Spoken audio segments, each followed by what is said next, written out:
Hey, so first off, I want to thank you very much for checking out this video.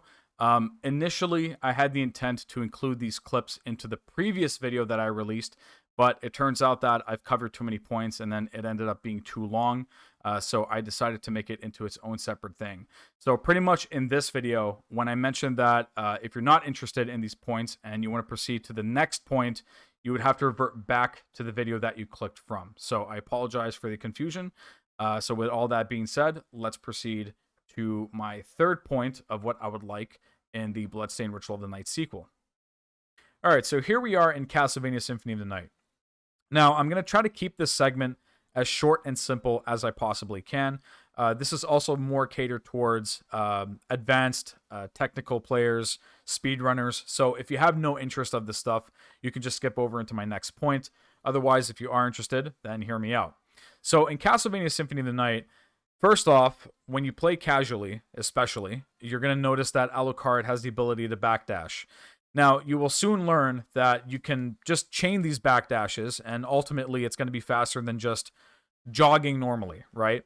Now, in combination with a shield, you can do something called shield dashing. So if you hit shield and the dash input in a certain rhythm, you will start doing a little fancy moonwalk, which ultimately is faster. Now, assuming that we are following the intended route, you're going to get wolf form, you're going to get leapstone, then you get mist, then bat form, and then grav boots. And then everything else, such as power of wolf and skill of wolf, are pretty much relics to like further enhance your wolf form and such, right? So sticking with the core, we're going to have our wolf form. Now, you can jump, you can bark, you can dash, all that stuff. But something that's pretty cool about it is that you can jump very high off of slopes for some reasons.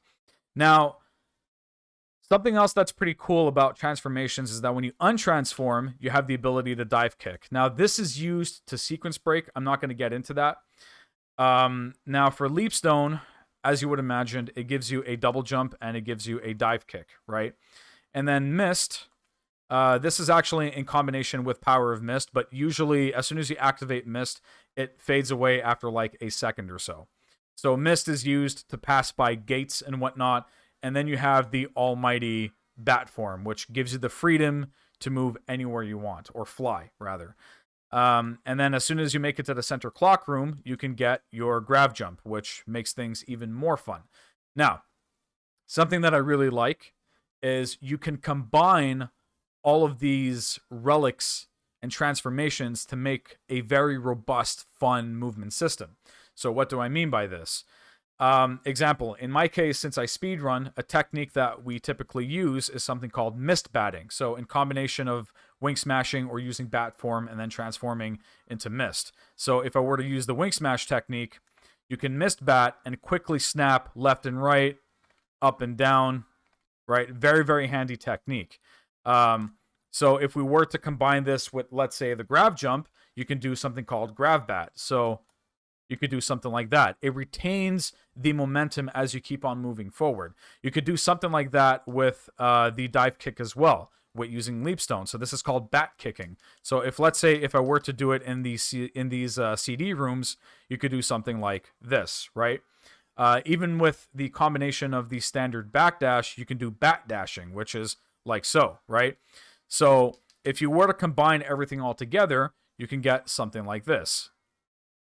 So going into the clock tower, I'm going to go for the wing smash, untransform, and do something like that.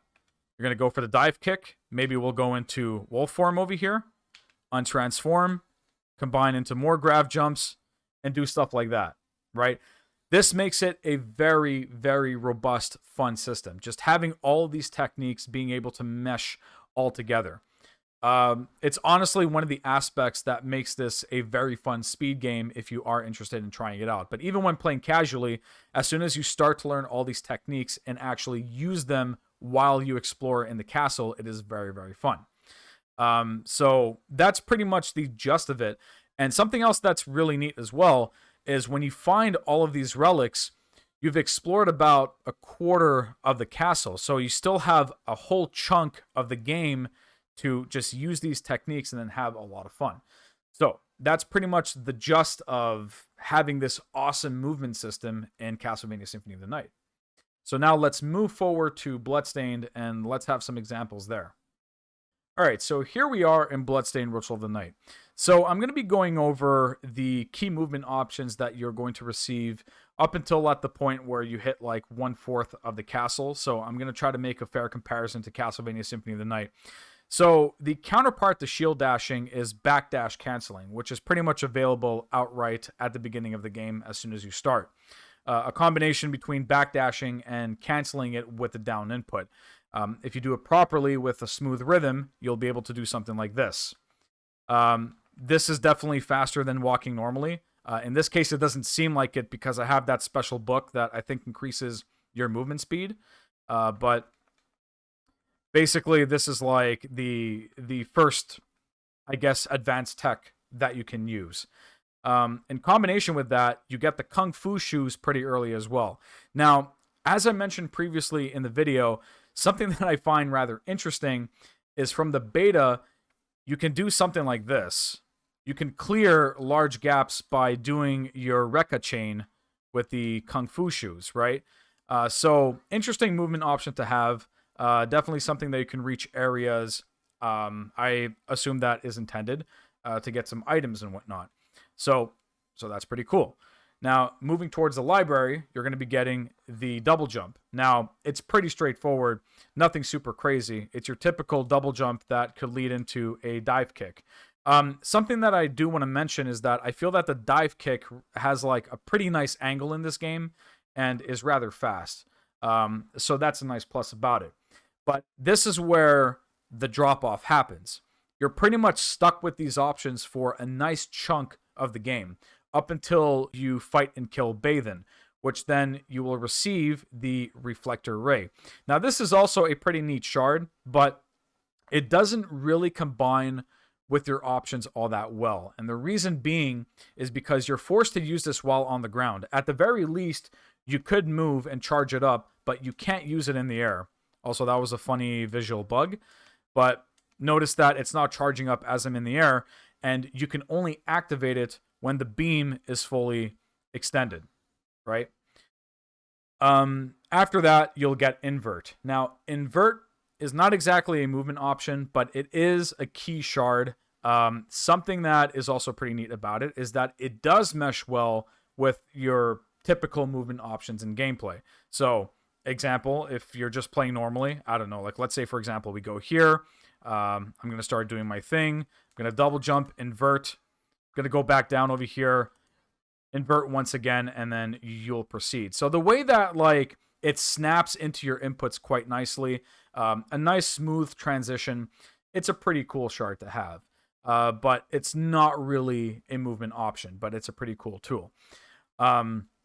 Now, what I'm going to show you next is both Accelerator and High Jump, which are like the most fun shards. Now, Accelerator is pretty much the shard that you want to use to go fast. And then in combination with High Jump, you can do stuff like this, right? Now, the unfortunate thing about it is that you get them super late into the game. And the thing is about High Jump as well is that you get it pretty late as well, but it's a craftable item. So it is a craftable key movement option. Something that I'm not super fond of, to be honest. But as soon as you manage to get it, it is pretty fun to use. As an example that I'm going to use over here, you can pretty much spam it infinitely. So you can do stuff like that. And then it could dive kick down. As you would expect, that's quite similar to Castlevania Symphony of the Night, is that it combines with your options. So if you want to do... Oh, well, I can't dive kick after that, but let's say you do something like that, go for the invert, dive kick after. All those options mash together quite nicely. And then especially when you're using the Accelerator shard. But as I mentioned, the unfortunate thing is that you get these too late, right? And that's the one gripe about it. But it is quite similar to how it is in the Castlevania Aria and Dawn of Sorrow series, where the Black Panther shard is usually gotten late into the game because it is meant to be like a backtracking shard, or soul in that case. So all in all, that's pretty much it for Bloodstained. So I'm going to slip in this quick edit and mention that that is not pretty much it. It's like 2 o'clock. It's 2:30 in the morning right now. My mind is a little bit fuzzy. It was bound to happen that I was going to forget something. I'm going to be covering Dimension Shift now. So Dimension Shift is basically another endgame shard that has the intent to use when backtracking and exploring the castle. Essentially, it's Reflector Ray, but better. Why? Because you can use it instantaneously after you point an angle on the thumbstick, and you could also use it in the air. So you can do stuff like this.